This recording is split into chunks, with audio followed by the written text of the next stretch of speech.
Hey everybody, welcome back to the channel. Another little trick of the trade when you're out camping and on a night hike. And as you can see, we're on a night hike. We're on our way back from Tharp's Log, and that's another video that you guys really need to look at. It's really fun. But I do have a trick of the trade. I hope you find this not only interesting, but very informative and very helpful. Stick around. You're gonna like this one.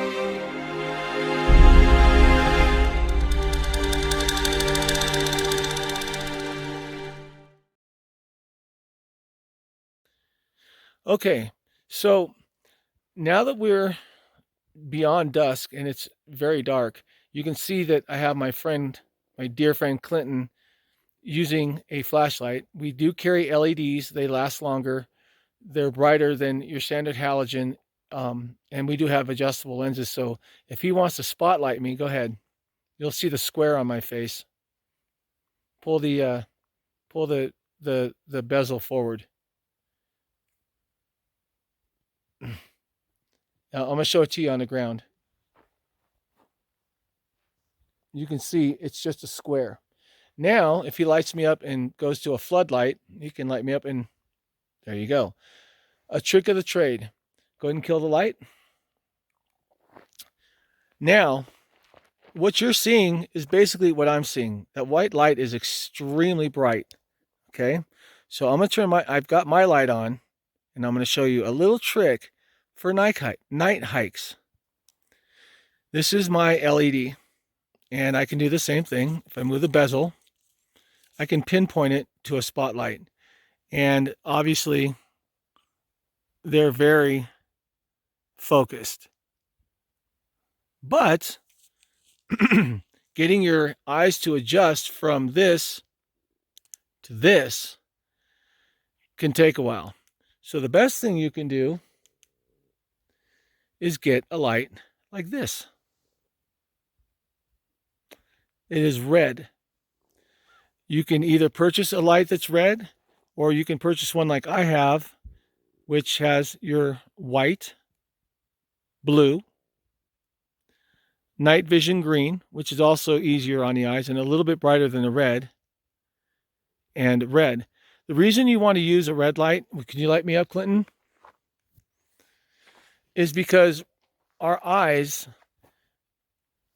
the cones and rods in our eyes, aren't affected as much by red light as they are by obviously white, which is extremely bright, and even the greens and the blues, even though they're a deeper color, a red light is the best way to go. So if you decide you want to take a night trip or a night hike, first and foremost, plan out your hike.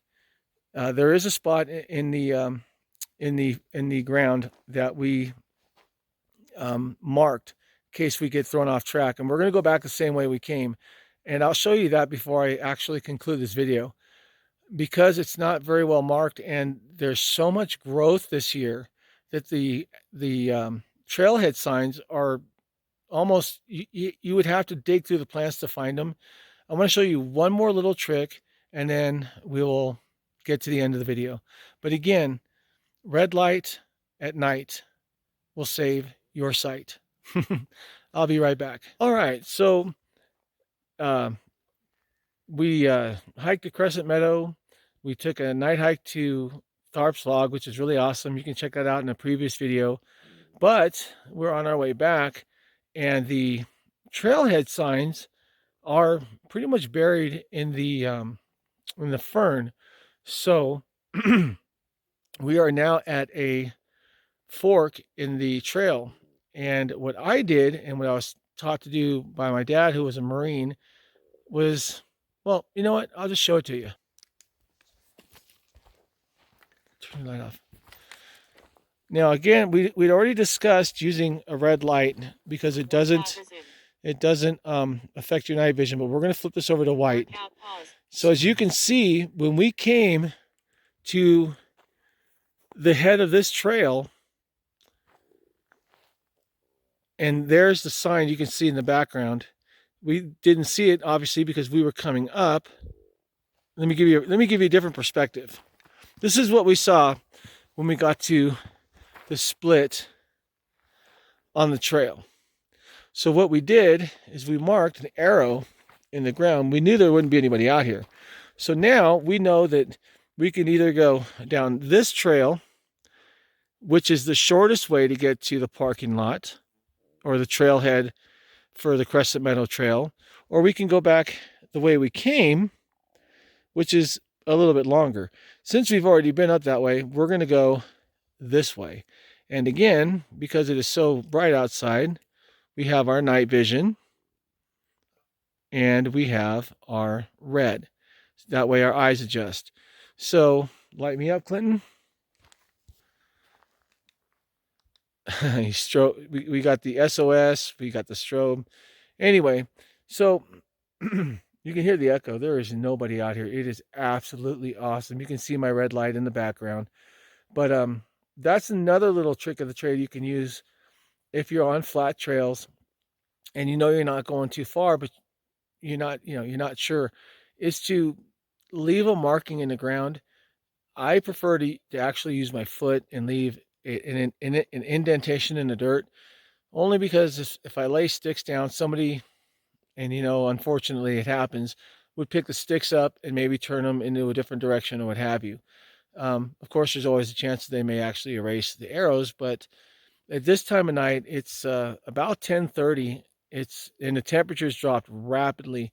When we came up from Three Rivers, it was 94 degrees. When we got up to the park, it was 66 degrees, and it's probably in the low 50s right now. I'd say somewhere between 52 to 50 degrees. I mean, our hands are getting just a little cold, but we are prepared. We have water and so on and so forth.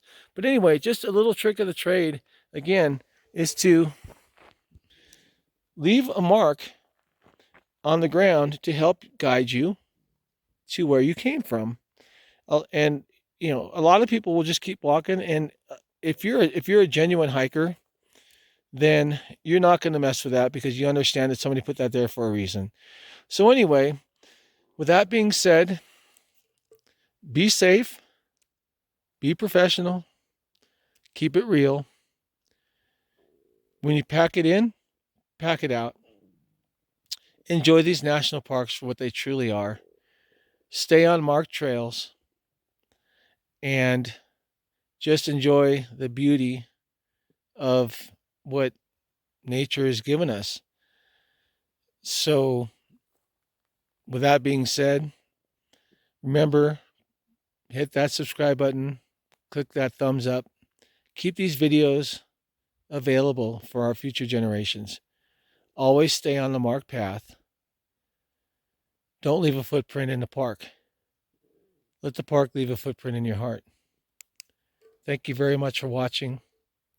Until next time, I wish you the best of health.